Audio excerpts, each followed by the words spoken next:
चलिए आइए बीपीएससी की इस नए लेक्चर में आपका स्वागत है। बीपीएससी स्पेशल ही रहे। अच्छा है तो ऑल इंडिया एग्जाम के लिए देख सकते हैं, मूल काल तो चेंज होने वाला है नहीं। तो आइए हम आरंभ गुरु में आपका स्वागत है और चलिए आज का लेक्चर स्टार्ट करते हैं। और आई होप आपको ये लेक्चर पसंद आएगा। थोड़ा लिखावट ज़्यादा है, थोड़ा कंटेंट ज़्यादा है, तो इसको बार बार सुनिएगा तभी याद होगा। एक बार में याद होने वाला चीज़ नहीं है, हमें भी बहुत समय लगा था याद होने में। चलिए आज हम लोग बात करेंगे अकबर की। देखिए अकबर, इसका पूरा नाम था जलालुद्दीन मोहम्मद अकबर, लेकिन इसको जो है ना कई सारी उपाधियां मिली थी। जलाल इनका बेसिकली इनका पूरा नाम क्या था, जलाल था। अकबर इनकी उपाधि थी, ठीक। तो इनके पिता कौन थे, सबको पता है। इनके पिता कौन थे, हुमायूं थे। और इनकी माता कौन थी, हमीदा बानो बेगम थी। कौन थी, हमीदा बानो बेगम। कौन थी इनकी माता, हमीदा बानो बेगम थी। बेसिकली इनका जन्म कब हुआ था, इनका जन्म हुआ था आप मान लीजिए 15 अक्टूबर 1542 को अकबर का जन्म हुआ था।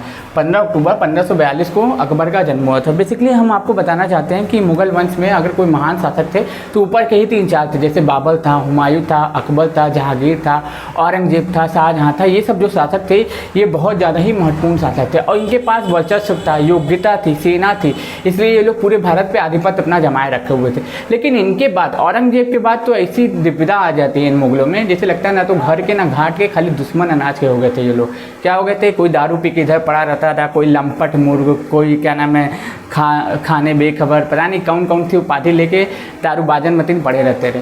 तो अगर कोई महान शासक थे उनमें से तो एक थे अकबर, जिनको हिंदुओं ने भी पसंद किया, मुस्लिमों ने भी पसंद किया और इन्होंने हिंदुओं के लिए भी बहुत चीज़ों को समाप्त किया था। जैसे कुछ ऐसे कर होते थे, जैसे जजिया कर हो गया, दास प्रथा का अंत हो गया, तीर्थ यात्रा कर समाप्त कर दिया। बहुत चीज़ें हमारे इस अकबर महोदय ने की थी। चलिए तो आइए इनके बारे में पढ़ते हैं, टाइम ना बर्बाद करते हुए।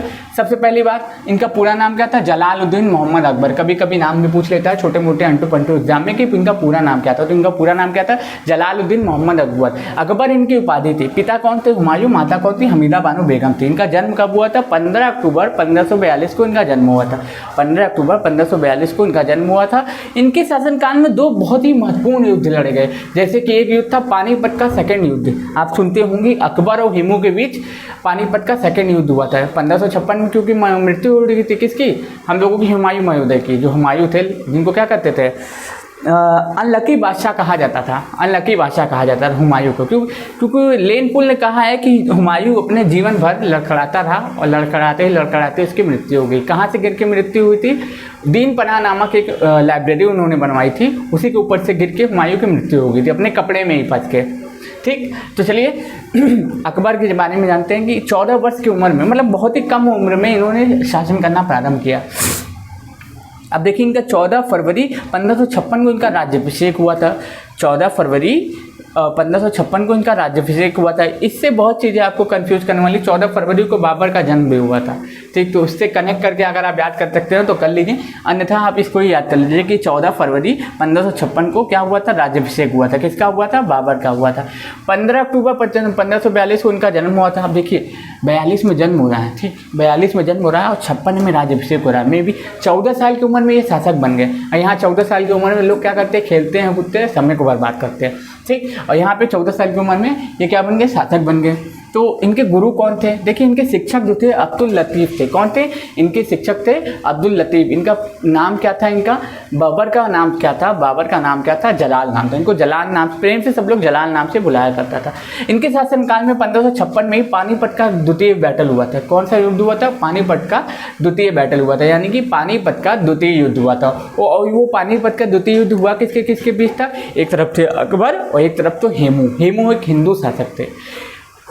उसके मरने के पश्चात, हुमायूं के मरने के पश्चात कुछ समय तक हिंदू वंश का शासक था। उसके शासक कौन थे, हेमू थे, जिन्हें क्या कहते हैं, हेमू विक्रमादित्य के नाम से भी जाना जाता है। और उन्हीं के साथ इनका सेकंड बैटल ऑफ पानीपत हुआ था। टोटल कुल मिलाकर 3 बैटल ऑफ पानीपत हुए थे। एक बाबर वर्सेस कौन हुआ है, इब्राहिम लोदी के बीच हुआ है, दूसरा अकबर वर्सेस हेमू के बीच हुआ है, और तीसरा हमारा कौन किसके बीच हुआ है, मराठा वर्सेस अहमद शाह अब्दाली के बीच में हुआ है। पहला 1526, दूसरा 1556, तीसरा 1761 में ये 3 युद्ध कंप्लीट हुए हैं। इनसे क्वेश्चन पूछे जाते हैं बीपीएससी वगैरह में, ऑल इंडिया एग्जाम में। अब बिहार एसआई देख लो, बीपीएससी देख लो, यूपीएससी देख लो, यूपीपीसीएस भी आप देख लो, स्टेटमेंट बना के ही क्वेश्चन पूछे गए होंगे, लेकिन पूछे गए होंगे।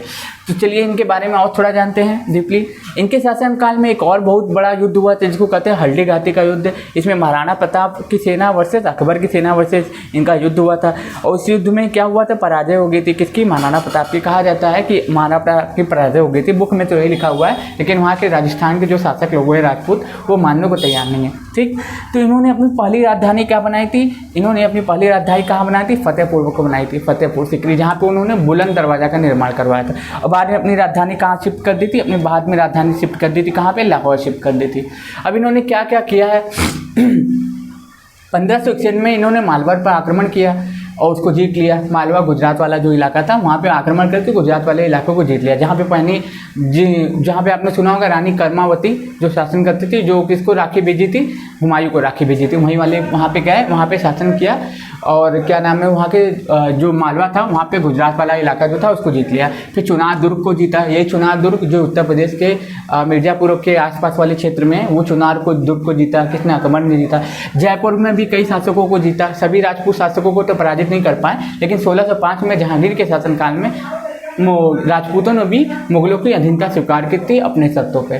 ठीक, आगरा में सिकंदराबाद में इसे दफनाया गया था। इसकी मृत्यु के पश्चात देखिए 16 अक्टूबर 1605 को इसकी मृत्यु हुई थी। आगरा के सिकंदराबाद में इसको दफनाया गया था। कहाँ पे दफनाया गया था, क्वेश्चन पूछा जाता है। आगरा के सिकंदराबाद में इसको दफनाया गया था। 1605 में इसकी मृत्यु हुई थी। 1562 में इसमें क्या किया था, 1562 में इसने दास प्रथा का अंत किया था। 1563 में इन्होंने तीर्थ यात्रा कर को समाप्त किया था। 1564 में इन्होंने क्या किया था, जजिया कर को समाप्त कर दिया था। जजिया कर बेसिकली क्या था, गैर मुस्लिम कर था। अगर आप मुस्लिम हो तो आपसे टैक्स नहीं लिया जाएगा, बाकी सभी धर्मों से जो टैक्स लिया जाता था उसी को जजिया कर कहा जाता था।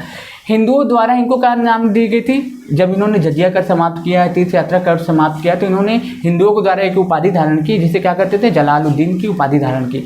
जलालुद्दीन की उपाधि धारण की। अब देखिए 1583 में इन्होंने दीन-ए-इलाही को प्रारंभ किया। दीन-ए-इलाही अभी डीपली तो मैं आपको एक्सप्लेन करूंगा नहीं, क्योंकि ऑप्शनल की क्लास जब चलेंगे तो आपको समझाया जाएगा। और इनके ही एक जो नवरत्न थे जिनका नाम था अबुल फजल, उन्होंने अकबरनामा की रचना की थी। किसने, इनके जो नवरत्न थे उनमें से एक ने किसे क्या की थी, अकबरनामा की रचना की थी। देखिए 1572 में प्रथम अंग्रेज जो इनके यहाँ से मिले थे, अंग्रेजी से पूछा जाता है क्वेश्चन, ऐसे कौन से प्रथम अंग्रेज थे जिन्होंने अकबर से मुलाकात की थी, तो वो कौन थे, जॉन मिल्टन हॉल थे। कौन थे, जॉन मिल्टन हॉल। गुजरात विजय के लिए ये स्वयं गए, गुजरात विजय के लिए अकबर स्वयं गया। अब देखिए कब, 1542 में जन्म हुआ, 1572 अब थोड़ा बड़ा हो गया। बैरम खां के संरक्षण में था जब तक वो क्या हुए थे, बालिक नहीं हुए थे, तब तक बैरम खां उनके संरक्षण में थे। फिर उन्हीं के परिवार वालों ने शासन नीति और कूटनीति करके उनको मरवा दिया उन्हीं के हाथों से, धोखे से। ठीक, फिर 1572 में समुद्र रेखा पहली बार दिखी, और वही कच्छ के रण वाला जो इलाका नहीं देखते आप, ये अब देखिए जो इंडिया का मैप है, तो यहाँ पे देखे हैं ये जो कच्छ के रण वाला इलाका है, ये कच्छ का रण वाला जो इलाका है, यही इसको समुद्र को पहली बार देखा। आज तक वो किसने, अकबर ने समुद्र को देखा नहीं था। 1572 में इसने समुद्र को पहली बार देखा और काफ़ी खुश हुआ। और पुर्तगालियों से मुलाकात भी की। इन्होंने दास प्रथा का भी अंत किया, फतेहपुर सीकरी की स्थापना भी की थी। और महाराणा प्रताप की सेना और अकबर की सेना के बीच 1576 को, यानी 18 जून 1576 को एक बहुत बड़ा युद्ध हुआ, जिसको क्या कहा जाता है, हल्दी घाटी के युद्ध के नाम से जाना जाता है।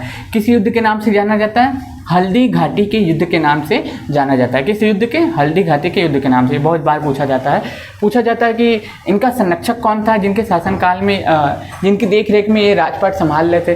छोटे थे तो इनका संरक्षक कौन कर देते, बैरम खां। उन्हें खान बाबा की उपाधि भी दी हुई थी इनके द्वारा, उनको खान बाबा बोला जाता था। इनके संरक्षक थे, इन्होंने क्या किया था, इनका देख रेख किया था जब तक ये बालिग नहीं हो गए। फिर इनके परिवार वालों ने राजनीति करके इनको मरवा दिया, क्योंकि अकबर इनको बहुत पसंद करते थे। हो सकता था कुछ समय के कुछ राजपाट भी इनको दे देते, वो इसलिए इस डर में उनके परिवार वालों ने मरवा दिया। इनके जो थे नवरत्न थे, इनसे भी क्वेश्चन पूछे जाते हैं कि स्टेटमेंट बना के क्या दे देगा, या तो 3 ऑप्शन ऐसा दे देगा जो नवरत्न में है, और 1 ऑप्शन ऐसा दे देगा जो नवरत्न में नहीं है, या फिर ये दे देगा चारों का नाम दे देगा, पूछ लेगा कौन से इनमें से इनके नवरत्न है या नहीं है, या एक से अधिक है। क्योंकि बीपीएससी में ई बी ऑप्शन आता है, ABCDE, उसमें क्या रहता है, इनमें से कोई नहीं, एक में एक से अधिक, तो उसमें कन्फ्यूजन करता है। इसलिए आपको नवरत्न रखना ही पड़ेंगे। पहलू कौन थे, बीरबल थे, तानसेन थे, राजा तोडरमल थे, अब्दुल रहीम खाने खाना थे, अब्दुल रहीम खाने खाना थे, मान सिंह थे, आमेर के राजा जो थे मान सिंह थे, जिन्होंने किसके नेतृत्व में पानीपत का जो वो हल्दी घाटी के युद्ध में अकबर की ओर से लड़े थे। कौन? राजा मान सिंह। और आपके अगले जो राजा थे, अगले नौरत्न थे, अबुल फजल थे, फैजी थे। फैजी के बारे में पूछा जाता है कि राज कवि थे, अकबर के जो थे राज कवि थे। फैजी जो थे अकबर के राज कवि थे। अबुल फजल ने ही इनकी अकबरनामा की रचना की थी। पूछता है क्वेश्चन कि अकबरनामा की रचना अकबर के किस नौरत्न ने की थी, तो आप क्या बोलेंगे कि अकबरनामा की रचना अकबर के नौरत्न अबुल फजल द्वारा की गई थी। किसके द्वारा? अबुल फजल द्वारा, अबुल फजल द्वारा। ठीक है, तो अगले जो थे हकीम बाबा थे और क्या थे? मुल्ला दोपाती जी, मुल्ला दोपाती। इन सभी लोगों ने, ये सब कौन थे? ये सब अकबर के नौरत्न थे। एक बार फिर से नौरत्न को रिवाइज कर लेते हैं। बीरबल, तानसेन, राजा तोडरमल, अब्दुल रहीम खाने खाना, मान सिंह, आमेर के राजा, अबुल फजल, फैजी नागर, हकीम हमाम और मुल्ला दोपाजी जी। ठीक, अब देखिए जयपुर या आमेर के राजा, जयपुर या आमेर के राजा जो थे उनकी पुत्री से इनका विवाह हुआ था। क्या हुआ था? जयपुर या आमेर के राजा, उनके जो इनका नाम जयपुर या आमेर के राजा जो थे भारमल, उनकी पुत्री से इनका विवाह हुआ था। क्वेश्चन पूछा जाता है कि उन पुत्री का नाम बताइए। उन पुत्री का नाम क्या था? उस पुत्री का नाम था हरकाबाई। तो आप याद रख लीजिएगा कि जयपुर या क्या नाम है, भारमल के राजा, जयपुर या आमेर के राजा जिनका नाम था भारमल, उनकी पुत्री से विवाह इनका उनकी पुत्री से इनका विवाह हुआ था। उनकी पुत्री का नाम क्या था? उनकी पुत्री का नाम था हरकाबाई। क्या नाम था? हरकाबाई। 1562 में इनका विवाह हुआ था। तो इसमें बहुत ज़्यादा इसमें फैक्ट है रखने वाली, बहुत ज़्यादा फैक्ट है। तो मेडिवल से क्वेश्चन आते हैं बेसिकली और मॉडर्न से क्वेश्चन ज़्यादा आते हैं। एशियन से आपको 1 से 2 क्वेश्चन ही मिलेंगे। अगर हिस्ट्री से अगर मान लीजिए क्वेश्चन आ रहे हैं बीपीएससी में और अगर बीपीएसआई में, तो मैं आपको दावा करता हूँ कि मॉडर्न और मेडिवल से अगर 40 क्वेश्चन आते हैं, ठीक, तो हिस्ट्री से अगर 40 क्वेश्चन आते हैं तो मॉडल और मिडवेल से 35 क्वेश्चन कंफर्म में आएंगे। तो आप इसको लेक्चर को अच्छे से देखिएगा, इसका स्क्रीनशॉट ले लीजिए। पहले इसमें मैंने ज़्यादा लिखा भी नहीं है, इसको स्क्रीनशॉट ले लीजिए और इसको 2-3 बार अपने से रिवाइज करिए। 2-3 बार इस वीडियोस को देखिए। जब तक आप इसको देखेंगे आपको याद नहीं होगा, ये बार बार याद करने पे ही होगा, क्योंकि ये सब याद करने वाली चीज़ें हैं। कहानी तो मैंने बैकग्राउंड आपको बता ही दिया, तो बैकग्राउंड से अच्छा है कि आप इसको एक बार पढ़ते हुए भी चलिए। डेली एक बार देख लें, छोटा वीडियो रहेगा तो आपको याद करने में भी आसानी होगी। मैं आशा करता हूँ ये वीडियो आपको पसंद आया। अगर पसंद आया तो चैनल को लाइक करें, सब्सक्राइब करें और वीडियोज़ को कम्प्लीटली पूरा देखें, अन्यथा आपको कुछ समझ में आने वाला है नहीं। 1 मिनट की वीडियोस देख के आप नहीं एग्जाम क्वालिफाई कर सकते। धन्यवाद।